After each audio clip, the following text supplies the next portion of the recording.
نستعين والصلاة والسلام على رسول الله الأمين وعلى آله وصحبه ومن تبعهم بإحسان إلى يوم الدين أما بعد. اللهم ارحمنا بترك المعاصي أبدا ما أبقيتنا وارحمنا أن تكلف ما لا يعنينا وارزقنا حسن النظر فيما يرضيك أنا برحمتك يا أرحم الراحمين. اللهم افتح علينا حكمتك وننشر علينا من خزائن رحمتك يا أرحم الراحمين. Assalamualaikum warahmatullahi wabarakatuh.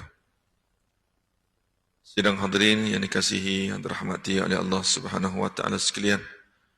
Syukur kita kepada Allah Subhanahu wa taala kerana dengan izin dan inayahnya, dengan bantuan petunjuk hidayah Allah Subhanahu wa taala, dapat sama-sama kita berada dalam majlis ilmu, tempat yang paling mulia, di rumah Allah Subhanahu wa taala. Sebagaimana sabda Rasulullah sallallahu alaihi wasallam, "Man bana masjidan faqad banallahu lahum baitan fil jannah." Barang siapa yang bina masjid, dalam hadis Rasulullah sebut, memakmurkan masjid, maka Allah Subhanahu wa taala akan binakan baginya mahligai dalam syurga nanti. Tentu yang dikasihi yang dirahmati oleh Allah Subhanahu wa taala sekalian, pada malam ini alhamdulillah saya dimaklumkan ada daripada pelajar daripada Unifil, College Unifil bidang syariah nah. Okay, alhamdulillah. Jadi satu inisiatif yang baik dibuat oleh pihak college lah, dan juga kerjasama yang baik dibuat oleh pihak masjid juga. Sebabnya kita kadang-kadang kita tengok masjid-masjid ni ramai yang umur-umur 50 tahun ke atas. Jadi kadang-kadang kita marah kenapa orang muda tak nak datang ke masjid. Jadi macam mana kita nak datang ke masjid, tanya masjid, banyak mana orang masjid ajak orang muda mari ke masjid. Jadi ini satu cara yang terbaik, sebab di sini banyak kolej-kolej, IPG dan sebagainya, boleh dibuat usaha sama sebagai mereka ada cinta kasih kepada masjid. Dan juga kepada adik-adik pelajar, saya biasa masuk ke kelas 5 minit saya membebel dulu. Nah, masuk ke masyarakat tak akan tanya kita PNGK, PNGS berapa. Jadi dia tanya kita bagaimana kita involve dengan masyarakat. Nah, itu sangat penting. Kalau tuan balik ke rumah, duduk kurung dalam bilik, dalam rumah, bidang syariah, belajar kat College Unifil, suruh jadi imam, terus cabut, mama tak sesuai begitu. Nah, kalau boleh kena bergabung, kena berkawan dengan masyarakat ini, sebab masyarakat sangat perlukan bantuan kita. Tuan-tuan yang dikasihi, yang dirahmati oleh Allah Subhanahu wa taala sekalian, sebelum kita masuk kepada kitab Fiqh Sunnah, ada dua soalan di sini yang telah dihantar baru sekejap kepada saya. Nombor telefon saya tak simpan ya, 0122590828.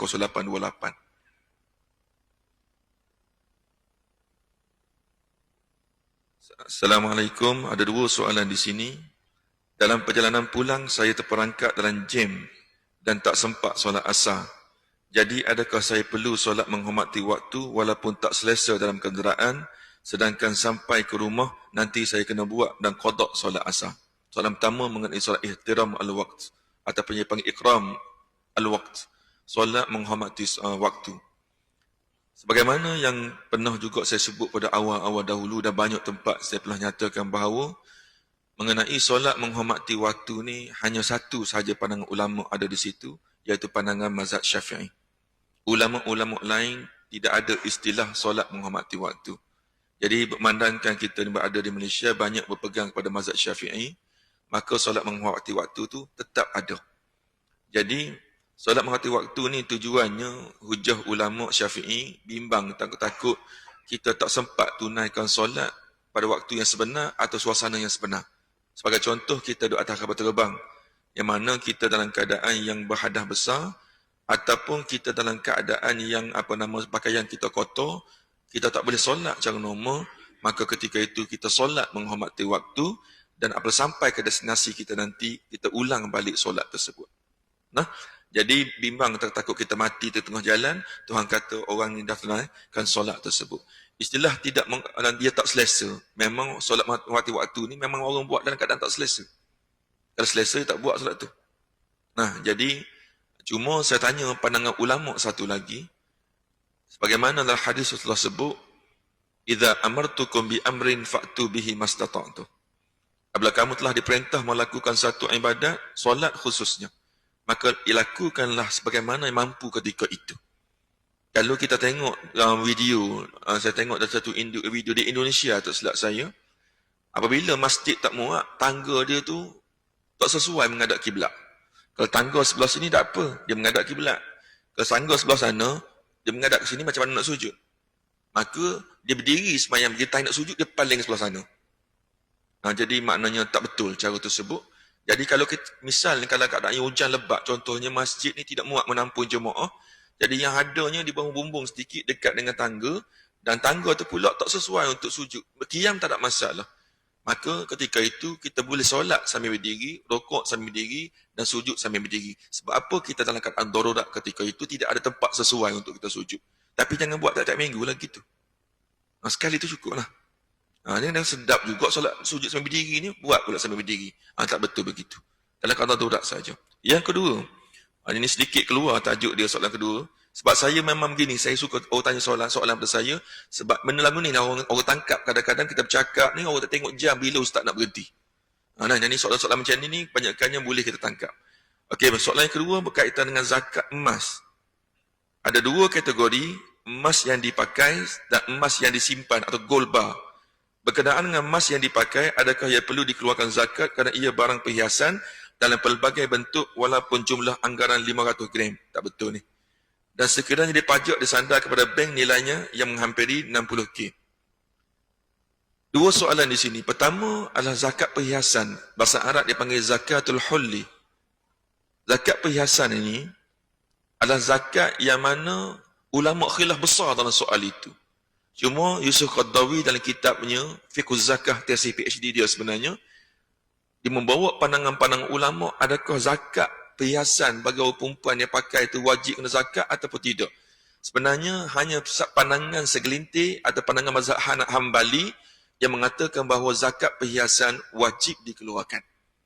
Tapi Yusuf Qaradawi yang ambil pandangan jumhur para ulama, zakat perhiasan termasuk Imam Syafi'i dan lain-lainnya mengatakan zakat perhiasan tidak wajib dikeluarkan. Tetapi fatwa semasa pada hari ini, iaitu di Malaysia khususnya, boleh dikatakan kesemua mufti-mufti yang ada di Malaysia termasuk Negeri Sembilan mengatakan bahawa zakat perhiasan wajib dikeluarkan sekiranya melebihi qada uruf, qada adat semasa. Jadi qada uruf ni berapa? Qada uruf ni maknanya kalau setakat pakai rantai satu urat, pakai gelang satu urat, cincin sedikit, maka dia tidak dikenakan zakat. Uruf ni maksudnya setiap negeri berbeza-beza. Misal katakanlah, kalau lah ni 1 gram emas tak silap saya sekitar harga di antara RM120 hingga RM130 lebih kurang begitu. Okey. Misal ni kata contoh di Perlis. Perlis dia agak rendah sikit adat dia, maknanya sekiranya seseorang perempuan yang pakai barang perhiasan melebihi 80 gram, maka wajib dikeluarkan zakat sebanyak 2.5%. Di negeri-negeri lain berbeza. Kalau negeri Selangor banyak. Negeri Selangor kata sekiranya zakat perhiasan hanya wajib dikeluarkan sekiranya melebihi 800 gram. Kalau perempuan pakai 800 gram, berbongkok jalan begini, kenapa kak rantai berat sangat? Jadi maknanya kenapa Selangor tinggi 800 gram, tapi Perlis rendah? Sebabnya uruf. Orang Selangor, dia kaya. Orang contohnya orang estate ni, kena 800 sebab orang estate ni kaya-kaya. Makanya dia angkat sedikit hingga 800 gram. Tapi dia Perlis ni, kalau boleh pakai 80 gram pun dah kira kaya. Maka 80 gram lah, baru bermulanya zakat huli. Jadi, zakat huli, kita ambil pandangan mufti-mufti fatwa di Malaysia khususnya, wajib dikeluarkan walaupun pakai sekejap. Jadi kalau tuan-tuan ada simpan emas yang perhiasan tu, kena timbang balik berapa qadar tersebut. Okay, yang satu soalan zakat ni yang bawah ni. Yang kedua dia panggil gold bar. Gold bar ni dua jenis, dua bentuk. Satu yang kita main emas, beli emas tongkol satu bata macam ni, kita simpan peti besi kat rumah kita. Dengan barang yang digadai, adakah barang yang kita simpan di pusat gadai, contohnya kita kata, kita nak masuk universiti, duit tak ada, jual ambil ni, emas, pergi gadai, letak pusat gadai, kata dapat 5,000. Jadi, dapat 5,000, kita letak emas kita ke pusat gadai. Itu kena zakat? Tak. Sebab tu emas tu bukan bawah kuasaan kita. Dia bukan pemilikan sempurna. Jadi, maknanya tak wajib keluar zakat. Tetapi, kalau emas yang disimpan di rumah, Ni yang jokong tu, yang simpan di rumah, hak tu wajib kena keluarkan zakat dengan kadar 2.5%. Wallahu a'lam bishawab. Harap yang bertanya dapat menerima ataupun dapat faham tentang soalan yang saya ini, jawapan yang saya bagi tadi. Okey, kita masuk pada kitab Fiqh Sunnah. Saya beritahu awal Fiqh Sunnah ini kita akan lompat-lompat tempat yang kita rasa kita dah bincang, kita akan lompat. Jadi malam ni kita masuk pada muka surat 175 terus, iaitu berkaitan dengan hukum tayammum. Tayammum ni tajuk yang sangat menarik. Sebab apa? Suasana pada hari ini sangat berbeza dengan culture atau budaya ataupun suasana kemudahan yang ada pada zaman-zaman terdahulu. Sebelum saya masuk pada kitab ini, saya nak cerita secara umum dulu bab tayammum ini. Kerana bab tayammum ini sememang sepakat para ulama mengatakan bahawa tayammum ini sememangnya disyariatkan dalam Islam. Wa in kuntum marda aw ala safarin, bukan dikata ayat lain, wa in kuntum marda aw ala safarin aw jaa ahadun minkum minal ghaiti aw lamastumun nisa falam tajidu ma'an fatayammamu sa'idan tayyibah.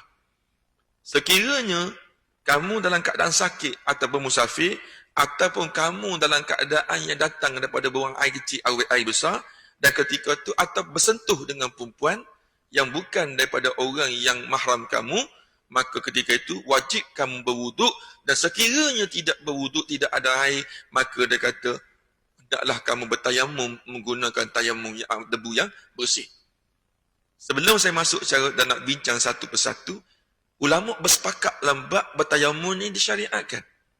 Tetapi mereka berselisih debu yang macam mana boleh digunakan untuk bertayamum. Itu yang isunya.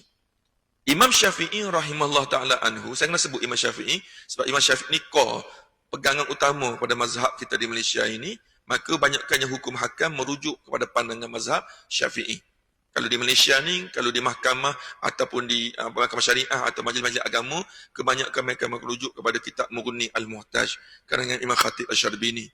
Pada kitab, kadang-kadang kitab Al-Iqna', kadang-kadang kita rujukan kitab Rawdah At-Talibin karangan Imam Nawawi, dan banyak kitab-kitab yang lain, kitab Tuhfah Ibnu Hajar Al-Haytami, kitab Nihayah Syekh Ramli. Itu antara kitab-kitab rujukan utama Syafi'i di Malaysia.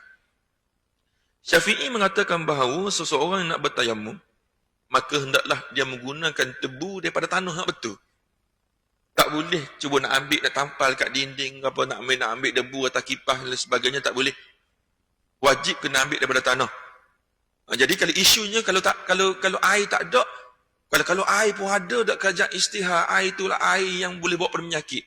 Hujan pula tu, tak boleh nak buat apa, nak turun ambil air tak boleh.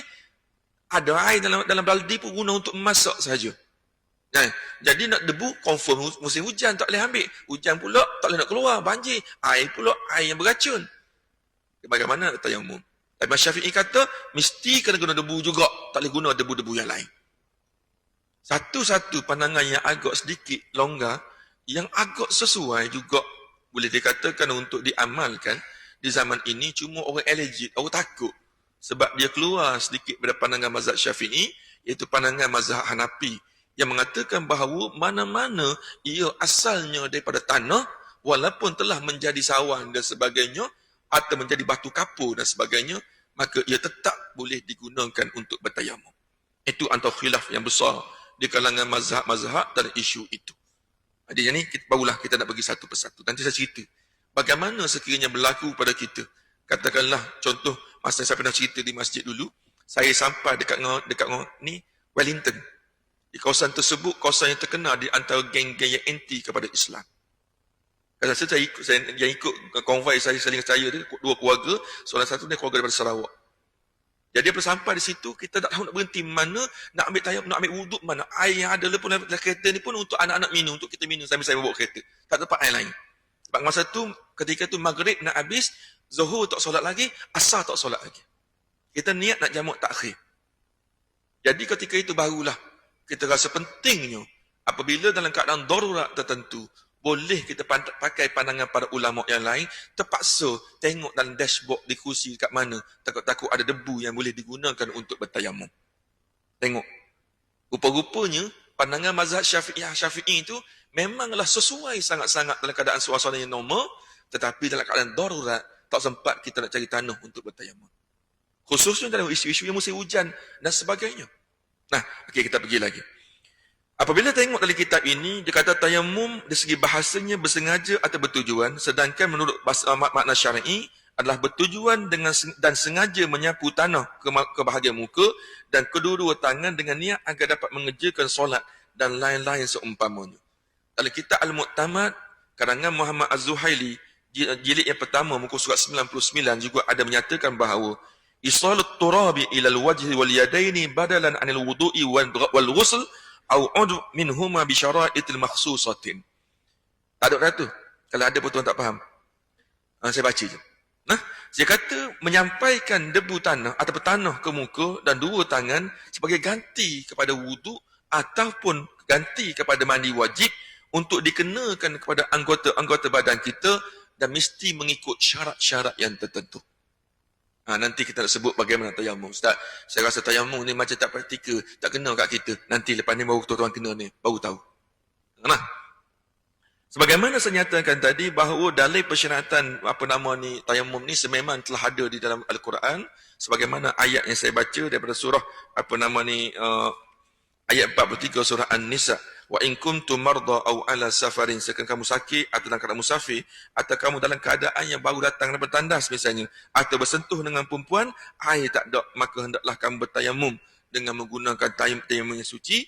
Famsahu biwujuhikum wa aydiyakum, maka sapulah muka kamu dan juga sapulah tangan kamu hingga ke siku. Hatta di dalam Al-Quran sendiri pun tidak menceritakan secara detail sungguh-sungguh berkaitan dengan ibadat-ibadat yang lain, tetapi dalam bab tayamum ni Tuhan cerita secara detail.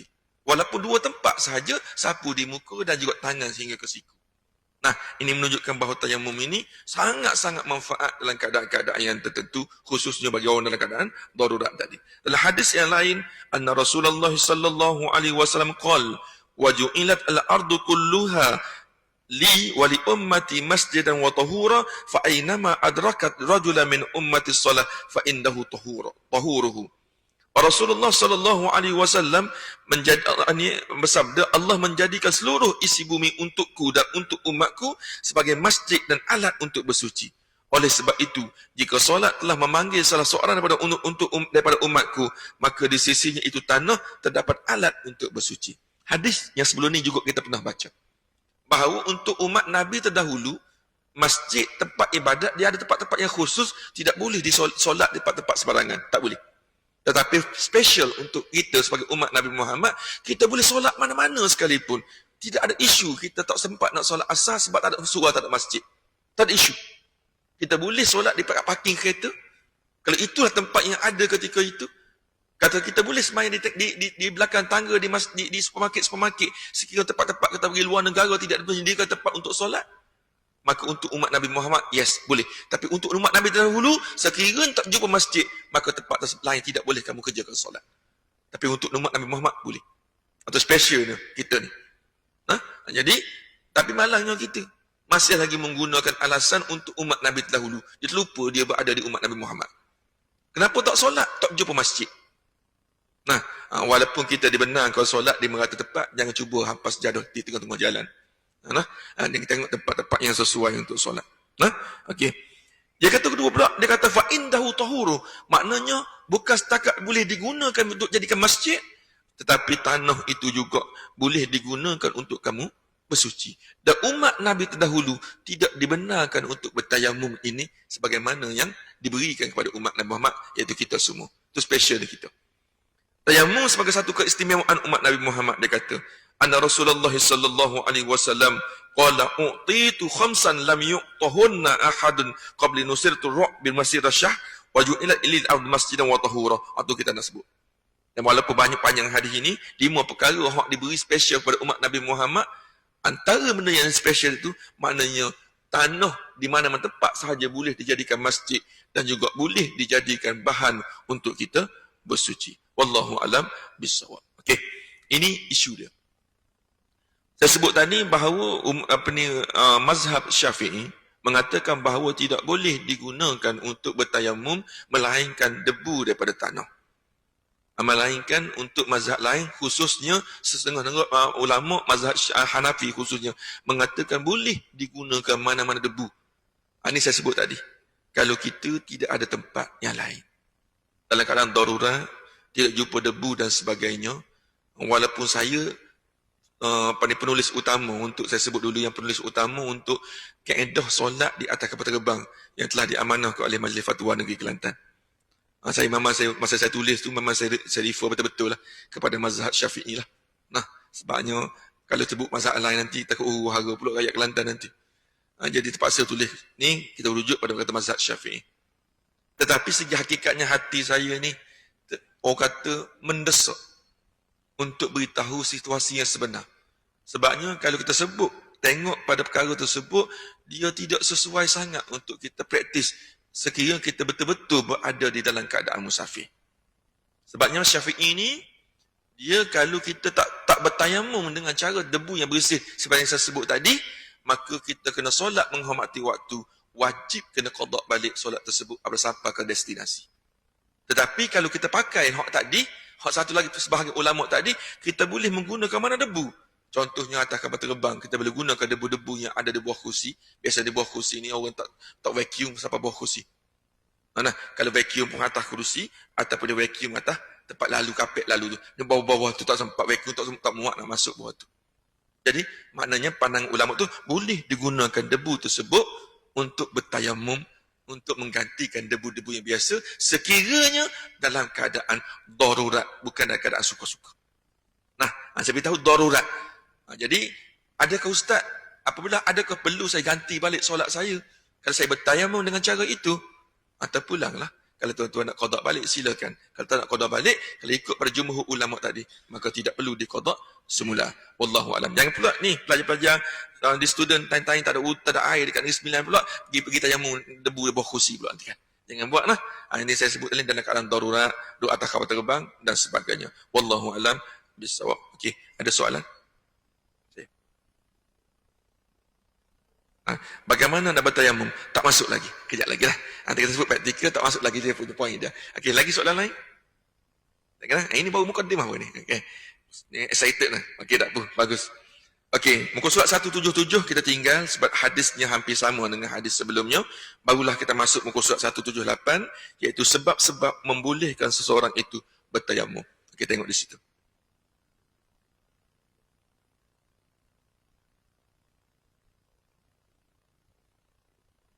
Orang yang berhadas kecil mahupun berhadas besar, dibolehkan bertayamum sama ada ketika bermukim mahupun ketika bermusafir jika terdapat salah satu sebab-sebab berikut. Dan kita maklum, kita belajar dalam kitab-kitab fiqh bahawa tayamum ini kita kena ingat, satu tayamum digunakan untuk satu solat fardu sahaja. Tidak boleh digunakan untuk dua. Tapi kalau kita katakanlah kita air tak ada di estate, dan mana istihar, mana Jemaah Mufti kata boleh bertayamum, kita bertayamum, maknanya kita boleh guna tayamum kita yang maghrib tadi untuk maghrib saja, untuk qada solat kita, kena tayamum yang baru. Tetapi, kalau tayamum untuk maghrib, kita boleh guna 100 mana-mana solat sunat-sunat yang lain, dan kita boleh guna mana-mana ibadat yang mensyaratkan wuduk selain pada solat fardu, selain pada solat wajib. Tapi kalau seorang itu bernazar, dia kata, dia tengok, Alhamdulillah keluar SPM hari ni, anak dia dapat 10A, dia target anak dia dapat 5A, tak apa dah. Tengok anak dia dapat 10A, dia nazar dah. Nazar pun dia pelik. Dia tahu anak dia tak dapat ni. Dia kata, kalau awak dapat periksa 10A SPM, ayah bernazar nak solat tahiyatul masjid sebanyak 10 rakaat. Itu satu hal juga. Lain kali nak nazar ni biar masuk akal lah, jangan nazar hok pelik-pelik. Dia tahu kita tak apa rajin solat sunat, dia nazar solat sunat pasal apa? Sebab dia confident anak dia tak dapat 10A. Ada juga pok lagu tu. Lepas tu, anak dia dapat tinggi. Tak apa. Tengok-tengok betul anak dia dapat 10A. Maka solat sunat tadi telah bertukar menjadi solat yang wajib, yang mana kaedahnya setiap solat sunat tahiyatul masjid wajib kena tayamum yang baru, tidak boleh guna tayamum yang sama. Tapi untuk solat tarawih, kita boleh guna tayamum yang solat isyak untuk sudahkan 20 ataupun 23 solat tarawih berserta dengan witir. Tak jadi masalah. Nah, itu dia lain sikit. Bagaimana dengan yang orang yang dalam keadaan musafir? Sebab kita boleh kata musafir, kita kena biasanya kita jamak solat kita. Nah, sedangkan kalau kita jamak takdim, kita tidak boleh menjarakkan di antara solat yang pertama dengan solat yang kedua yang tempoh yang begitu panjang. Sehingga para ulama kata jangan lebih qadar dengan bilangan dalam bacaan surah Al-Fatihah. Sekiranya contoh kita kata seorang tu jamak solat dia maghrib dengan isyak. Jangan jamak takdim. Lepas Assalamualaikum tu dia siap wirid lagi, siap dengan baca doa, lepas tu nak jamak dengan solat isyak. Tak boleh. Batal lah. Jamak dengan isyak, wajib kena solat isyak nanti, lepas masuk isyak nanti, yang tu boleh qasar. Jamak tak boleh. Sebab jamak ni on the spot. Maknanya Assalamualaikum, mungkin astagfirullah ada 3 kali, terus pergi ke belakang, akad takbir, semayang untuk jamak antara jamak maghrib dengan isyak. Tak boleh tempoh yang begitu panjang. Bagaimana pula dengan kes bertayamum tadi? Sebabnya apabila dia jamak maghrib dengan isyak, maka sudah tentu yang maghrib fardu, isyak pun fardu. Jadi apabila dia bertayamum, sudah tentu yang ambil masa yang agak lama untuk pergi keluar, cari tempat yang ada debu yang sesuai untuk bertayamum, kemudian untuk solat yang berikutnya. Untuk dalam keadaan begitu, maka dia dimaafkan. Maka dia tak jadi masalah. Nanti kita cerita detail nanti insya-Allah apabila masuk dalam bab jamak qasar nanti. Sebab-sebab seseorang itu membolehkan dia tayamum, yang pertama, jika seseorang itu tidak menemukan air, atau terdapat air tetapi tidak cukup untuk bersuci. Air ada, tapi tidak boleh diguna melainkan untuk makan minum, untuk benda-benda yang utama sahaja. Nah, jadi dalam kitab ni mengatakan bahawa, saya rujuk dari kitab Muqtamad jilid yang pertama muka surat 101. Wa kadza idza kana al-ma'u ba'idan lima yazidu an nisfu farsakh, lebih kurang 2.5 km, fa ya'tabirul ma'a mafqud wa yasihu tayammum. Dia kata sekiranya tidak ada air, apa yang dimaksud tak ada air? Maknanya kita cari kawasan sekitar. Kawasan sekitar tu jarak mana? Jadi ulama kata, selepas kita cari ke timur, ke barat, ke belakang, ke depan, jarak dia 2.5 km ke sana, 25 km ke sana, begitu 25 ke belakang, tak jumpa air tersebut disebab tak ada air tadi, maka ketika itu bolehlah kita bertayamum. Jarak mesti paling-paling tidak separuh fasah ataupun sama dengan 2.5 km. Barulah ketika itu dia boleh bertayamum kalau tak ada air tadi. Ataupun dia kata tidak menemukan, ataupun air tidak cukup. Kunna ma'a Rasulillah sallallahu, bagi salah tu. Hadis tu bagi salah. Bagi yang betulnya kunna ma'a Rasuli. Bagi bawah lepas dia ni apa nama ni, lepas ada ma'a tu. Kunna ma'a Rasulillah sallallahu alaihi wasallam fi safarin fa shalla bin nasi fa iza huwa birajulin mu'tazilin faqala ma mana'aka an tusalli qala asabatni janabatun wala ma'a qala alayka bis-sa'idi fa innahu yakfika. Ketika itu kami berada dalam perjalanan bersama Rasulullah. Beliau pun mengerjakan solat bersama para sahabat. Tiba-tiba ada seorang lelaki mengasingkan dirinya tanpa mengikut serta mengerjakan solat. Melihat itu lantas Nabi bertanya, kenapa kamu tidak mengerjakan solat? Lelaki itu menjawab, aku dalam keadaan berjunub sementara air tak ada. Nabi SAW bersabda, gunakanlah tanah sebab yang demikian boleh dilakukan sebagai pengganti air. Ada 2-3 hukum dalam hadis ini. Pertama dia kata, mana sekiranya tidak ada air, maka boleh bertayamum. Yang kedua, kalaulah katakanlah, misalnya seseorang itu bertayamum. Lepas dia bertayamum tu, air ada kemudiannya. Contoh dia jamak dia tengah solat. Allahu Akbar dengan tayamum tadi. Duduk tengah-tengah solat, tiba-tiba hujan turun, air ada. Adakah kena berhenti solat? Tak perlu. Proceed solat tersebut. Selesaikan solat tersebut. Maknanya tak perlu diulang balik. Begitu. Tapi kalau kita dah bertayamum, belum angkat takbir, air ada. Maka ketika itu, jangan disolat terlebih dahulu. Maka hendaklah kita pergi ambil air. Jadi hadis ni bergabung dengan hadis yang lain. 2 hadis yang pertama. Hadis ini. Yang kedua, apabila bertemu 2 orang sahabat, di tengah-tengah pada pasir yang sesat, hadis yang diwayat Imam Abu Daud ada depan nanti, yang mana 2 orang sahabat dia berjalan keadaan musafir, tiba-tiba masuk waktu, air tak ada, yang ada untuk minum sahaja. Maka sahabat yang pertama, dia berguling-guling di atas tanah tersebut. Sebab apa? Untuk mengerjakan solat. Sebab dia dalam keadaan berhadap besar. Dia dalam keadaan berhadap besar, maka dua-dua dalam keadaan berhadap besar. Dan seorang itu dia berguling-guling di atas tanah untuk mengangkat hadap besar tadi. Yang seorang lagi, dia solat begitu saja tanpa berwuduk, tanpa bertayamum. Dan lepas sampai ke Madinah, bertanya kepada Rasulullah. Dia kata, yang mana satu betul? Dua-dua tak betul. Maknanya, turunlah ayat tadi. Wa in kuntum marda au ala safari fa iddatu min ayamin. Fa in kuntum marda au ala safari fa in lam tajidu ma'an fatayammamu sa'idan tayyiba. Ayat Quran yang kita baca tadi. Ini ayat 43 tadi. Itu hadis yang kedua. Ada hadis yang ketiga, antara ulama berselisih mengenai sebabnya turun ayat ini. Iaitu seorang sahabat yang mana dalam keadaan yang luka. Luka yang parah. Mana ketika itu, tabib mengatakan bahawa tidak boleh kena air. Tak boleh kena air. Maka dia nak solat. Bagaimana cara nak solat? Maka tanya sahabat-sahabat. Maka salah seorang sahabat kata, macam mana sekalipun wajib kena gunakan air sebab tidak ada dalil lain selain daripada mesti kena guna air. Maka dia pun buka balutan dia guna air tersebut. Selepas guna air tersebut, orang tu meninggal. Maka lapor kepada Rasulullah hadis yang diwayatkan oleh Sa'id Al-Khudri. Dan hadis banyak riwayatnya. Maka apabila dengar kisah tersebut, tiba-tiba muka Nabi merah padam. Dia kata, wahai sahabatku, kamu telah membunuh sahabat yang lain. Kenapa kamu tak tanya aku terlebih dahulu? Nah, maka sepatutnya dalam keadaan sakit tak boleh guna air. Kenapa boleh guna air? Maka boleh cara bertayamum. Nanti kita akan masuk syarat yang berikutnya, yang B nanti. Jadi dia kata, jika seseorang yang surat 179, dia kata, jika seseorang luka atau ditimpa sakit dan dikhawatiri jika menggunakan air akan menyebabkan penyakitnya semakin bertambah teruk atau lama sembuh, sama ada demikian dikenal pasti berdasar pengalaman atau berdasarkan nasihat doktor yang dapat dipercaya, maka dalam keadaan seperti ini ia boleh bertayamum. Jadi kita kata berdasar pengalaman kita, ya kita maklum, orang tahu berlaku bahawa kalau luka yang terbuka, luka kita aksiden kena tanah, luka terbuka macam ni, kalau luka pisau, luka tertutup panggil kan. Luka terbuka, maka kena air, kita maklum lambat sembuhnya. Tak payah tanya doktor dah, apa yang tu? Orang tahu berlaku. Tapi ada setengah-setengah penyakit yang memang tak boleh kena air. Jadi contohnya kata ada penyakit kulit dan sebagainya, maka doktor pakar kata jangan kena air. Kalau kena air, lambat sembuh. Maka ketika itu, wajib kita ikut pendapat doktor, walaupun doktor tu bukan mufti. Sebab itu pakar. Kalau mufti pun, dia tak tahu juga. Kita masuk dalam mesyuarat fatwa, baik di Kelantan di mana kita masuk mesyuarat fatwa pun, kalau bab-bab yang tertentu, kita tak pasal panggil doktor. Doktor yang explain pada kita, isu ni apa? Apa kegunaannya? Macam mana caranya? Dia akan cerita satu persatu. Barulah kita akan keluarkan hukum berdasarkan doktor tu cerita.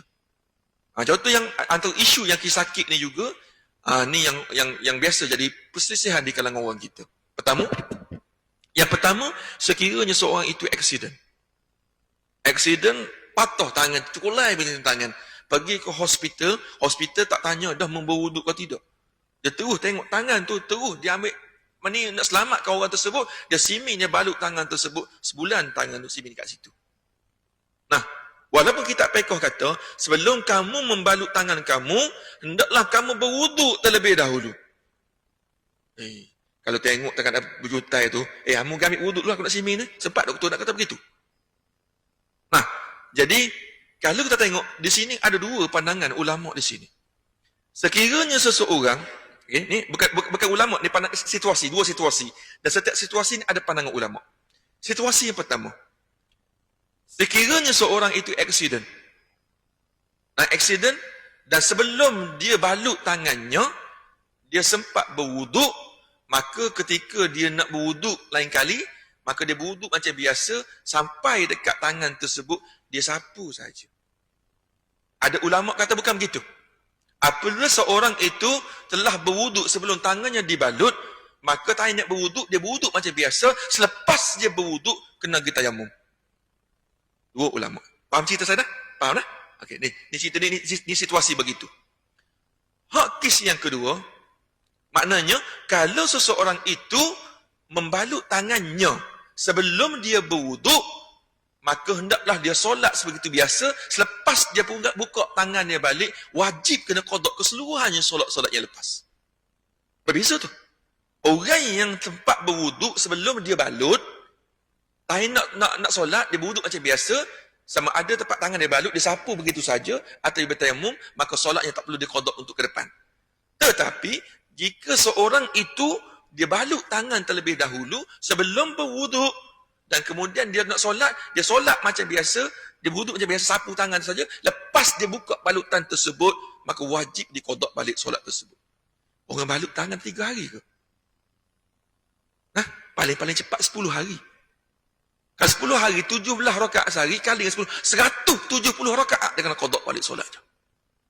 Kalau sebulan, 30 hari, berapa? 500 lebih, 510. Dia kena qada solatnya balik. Itu Hak ulama, hak kita pegang. Tetapi mujur, ada pandangan jumhur para ulama sedikit berbeza dengan Imam Syafi'i. Sebabnya realiti semasa. Kita cakap sedap, bukan tangan kita yang patah. Tangan orang lain. Kalau tangan kita patah, mula cari ada ulama kata boleh tak? Kalau tangan kita patah, ulama kata begini, hak majoriti ulama kata.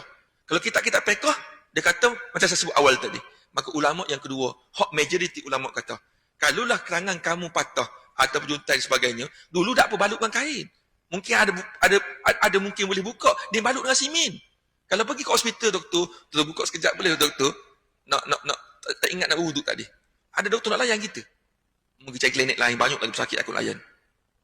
Nah, jadi ambil pandangan ulama yang kedua ataupun yang pertama, tengok bandingkan. Ulama yang pertama kata kena qada balik solat tersebut. Ulama kedua kata tak perlu qada. Cukuplah kamu berwuduk seperti biasa dan sampai dekat tangan yang kamu kena simen tadi, kamu sapu je atas tangan simen tadi dan solat begitu. Tak boleh dia qada selepas tu nanti. Okey, tuan-tuan nak pilih mana satu? Offer. Nah, jadi kita tengok balik, Islam ni agama yang mudah. Kenapa kita nak menyiksa orang? Kita nampak Islam ni payah kalau berlaku seperti mana yang berlaku yang pertama tadi. Orang tu nak solat, dah sebut je lah, Nabi sebut je lah, dia kata, solli qa'iman. Solat sambil diri, tak mampu duduk, tak mampu mengiring atau baring. Kita pun nampak bab diri saja, kita tak nampak bab lain. Sedangkan hadis tu meliputi semua. Bukan bab diri saja, bab sakit dan sebagainya. Pegang hadis tadi, idza amartukum bi amrin, apabila kamu diperintah untuk buat satu amalan, solat, puasa dan sebagainya, laksana sebagaimana yang kamu mampu. Jadi keadaan kita mampu ketika itu, maka bagi pandangan saya, eloklah kita ambil pandangan yang kedua tadi, maka solat itu bagaimana yang kita mampu dan tidak perlu diqadakkan balik. Kalau tuan nak qadak balik, tak ada siapa pun marah. Silakan. Cuma saya maklum saja begitu. Wallahu a'lam bishawab. Ini berkaitan dengan kes yang luka tadi. Jika seseorang luka atau ditimpa sakit dan dikhawatiri jika menggunakan air akan menyebabkan penyakit yang semakin bertambah teruk,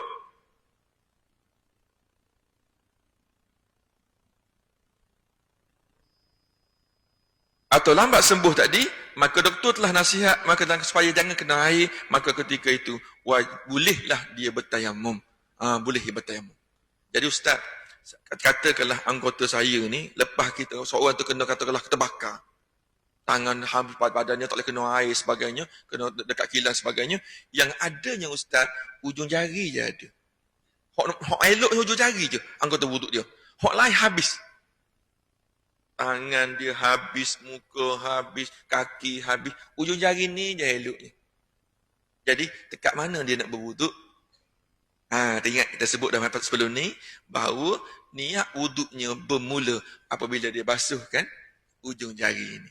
Kena juga. Jadi kalau terbakar, air tak boleh kena, debu tak boleh kena, takkan nak tayamum setakat tu je. Maka ambil air dengan tisu dan sebagainya, maka bermula di situlah aku mengangkat hadas kecil, fardu atasku, kerana Allah Ta'ala. Ataupun jangan tambah 3 rakaat pula, tak 3 rakaat ketika tu. Kerana maknanya, sapu yang ke situ saja. Kalau tangan kita sebelah ni ada, yang lain tak boleh guna, muka semua tak boleh kena air belaka, maka bolehlah kita berwuduk dengan hanya bermulanya niat wuduk kita ketika di tangan kita. Jadi sebab ada ketika tak boleh kena air, tak boleh kena debu. Tak boleh kena air, boleh kena debu, okey. Tak boleh kena debu, boleh kena air, okey. Tapi yang kedua-dua tak boleh kena. Air pun tak boleh kena, debu tak boleh kena. Kita jangan solat. Boleh tak? Maka hendaklah kita kena solat juga. Walaupun dalam keadaan tidak bertayamum, walaupun dalam keadaan tidak kita berwuduk. Sebab itulah fatwa, kadang-kadang fatwa di Timur Tengah, dia agak pelik berbanding dengan fatwa tempat kita. Sebab suasana yang berlaku di tempat dia tak sama dengan kita. Jika seseorang itu tahanan Palestin, ditangkap tangan dia ikat begini, kaki dia ikat ni dalam keadaan bogel. Pakaian tak ada selai pun. Bagaimana nak berwuduk, bagaimana nak solat? Maka hendaklah solat dalam keadaan begitu. Maka hendaklah diqadak balik. Mana sempat nak qada? Tak boleh nak sempat nak qada. Jadi solat dalam keadaan begitu. Kita bergaul kepala sebab tak kena kat kita. Kalau tuan-tuan pergi banyak fatwa-fatwa di Timur Tengah, di Palestin, sangatlah pelik, sangat berbeza sebab fatwa yang mereka keluarkan itu bersesuaian dengan keadaan mereka. Wallahu a'lam bishawab. Okey, saya buka soalan. Bekor nak tanya tuan-tuan? Kalau tuan-tuan tak tanya nanti sesat. Okey. Dia lagi okey.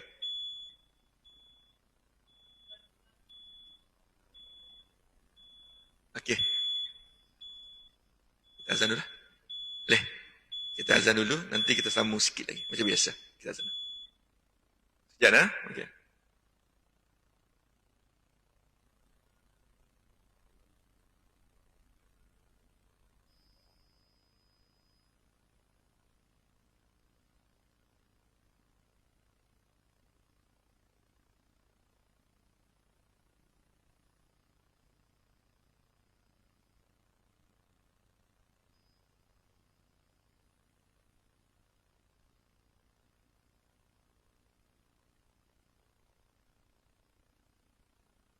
الله أكبر الله أكبر الله أكبر الله أكبر أشهد أن لا إله إلا الله أشهد أن لا إله إلا الله أشهد أن لا إله إلا الله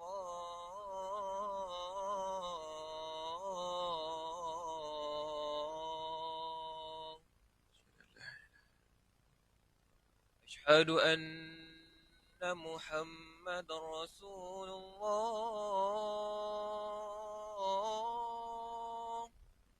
أشهد أن أشهد أن محمد رسول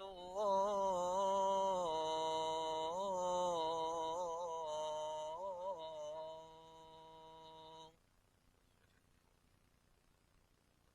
حي على الصلاة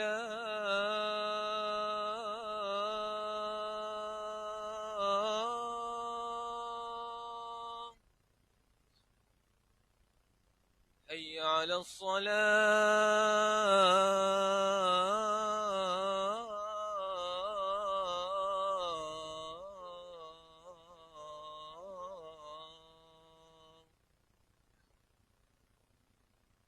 حي على الفلاح لا حي على الفلاح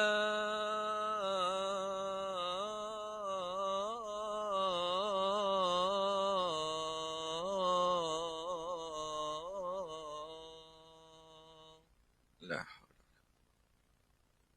الله أكبر الله أكبر الله أكبر الله لا إله إلا الله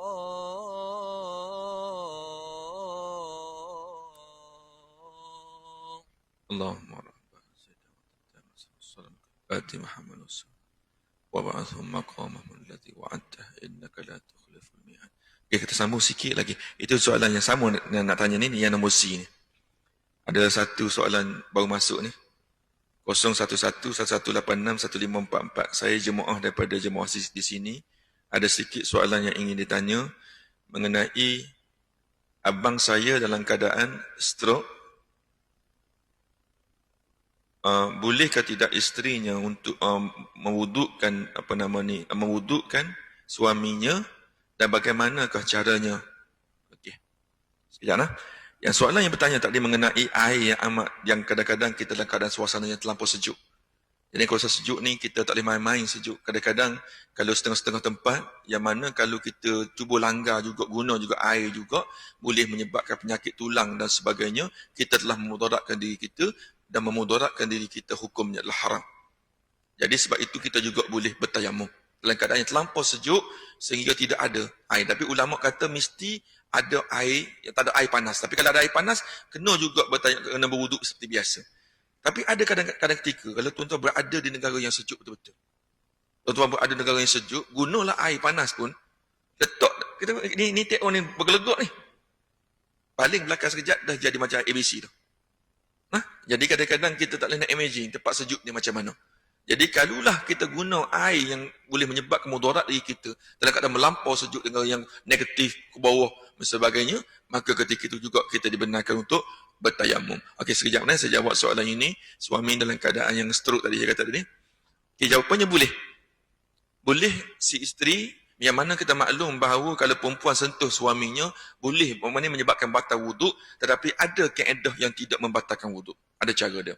Iaitu, yang ni sama juga saya cerita di tempat-tempat yang lain.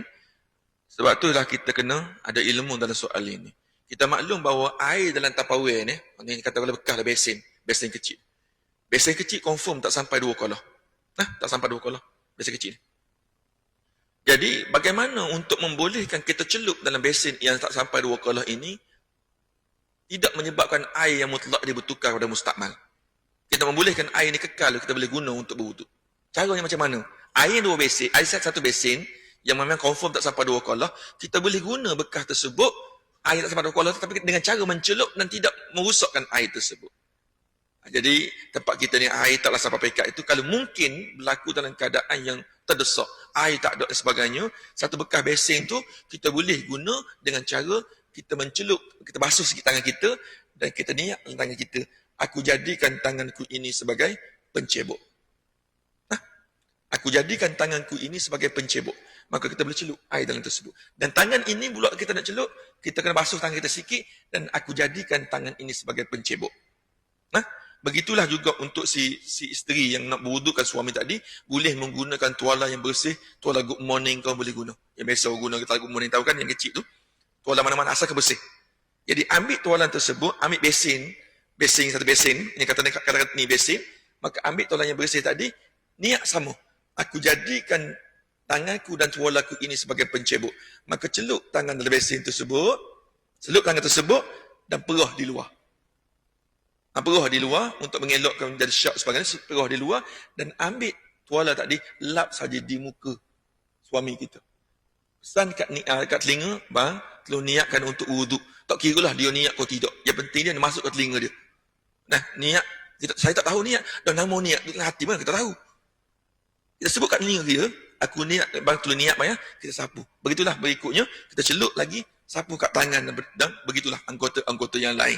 Maka boleh kita buat begitu dengan cara, yang penting kita kena niat tangan kita dan tuala tersebut sebagai pencebok dan tidak perlulah ambil air 2 kolah 1 baldi dan sebagainya. Wallahu a'lam bissawab. Soalan ditutup. InsyaAllah masuk banyak dah. Apa yang baik di sisi Allah, apa yang kurang itulah kelemahan saya sendiri. Bismillahirrahmanirrahim. Ya mualliman Ibrahim al-hikmata 'allimna, ya mufahim Sulaiman fahimna fafahamna Sulaiman wa kullan atayna hukma wa ilma wa sakharna ma'a Dawud al-jibala yusabbihna wa at-tayra wa kunna fa'ilin. Ya Rabb Sulaiman, ya Rabb Ibrahim, Musa wa Isa, ya Rabb Muhammad sallallahu alaihi wasallam, akhrijna min dhulumatil jahli wa nisyan birahmanir rahimin. Allahumma zidna ilman warzuqna fahman birahmanir rahimin. Allahumma nawwirna bi nuri ilmik wa ab'ina nisyan birahmanir rahimin. Allahumma rzuqna fahman nabiy wal mursalin birahmanir rahimin. Walhamdulillahi rabbil alamin. Subhanakallahumma hamdik asyhadu an la ilaha illa anta wa astaghfiruka wa atubu ilaik. Wal 'asr innal insana fi khusr illa man salihat wa tawassabihi. Wassalamu alaikum warahmatullahi wabarakatuh.